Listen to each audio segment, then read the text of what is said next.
highlights of set number 1, Chicky.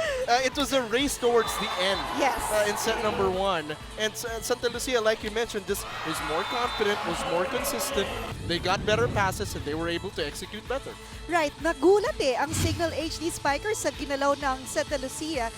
The errors pareho lang, service aces pareho lang, but you can see malaking bagay yung 4 blocks to 0 ng Santa Lucia. Actually, 2 8-1 runs. First, heading to the first technical timeout and then heading into the second technical timeout where Santa Lucia will sail to just 2 points. It was Signal really cleaning up their act.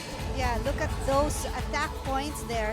Halos walang nagawa ang Santa Lucia in that second set. It was Santa Lucia Realty actually taking the lead in both the technical timeouts, 8-7 first and then 16-14. And then Signal just turned it up a notch heading into the home stretch and took that previous section.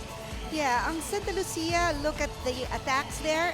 8 lang ang nagawa nila because yung kanilang passes weren't really consistent so that the setter couldn't really set a place for them. They were blocking mighty hitters like Morada, Tubino, Dakis, Gonzaga. Yeah. They did a good job in stopping actually Gonzaga, covering her. Kaya medyo ang laki din ng adjustment na ginawa ng Signal. Of course, may kita mo yon yung follow ni Tubino. Just to go up and block hits like that, ang laki-laki ng energy na natatanggal. That's why in the latter part of the fourth set, napagod na ang players ng Santa Lucia Realtors. Yes, we are here with our MVP of the match, Rachel Andakis, and the rest of our winners for today, the Signal HD Spikers. She had 7 attacks, 2 blocks, and 3 aces.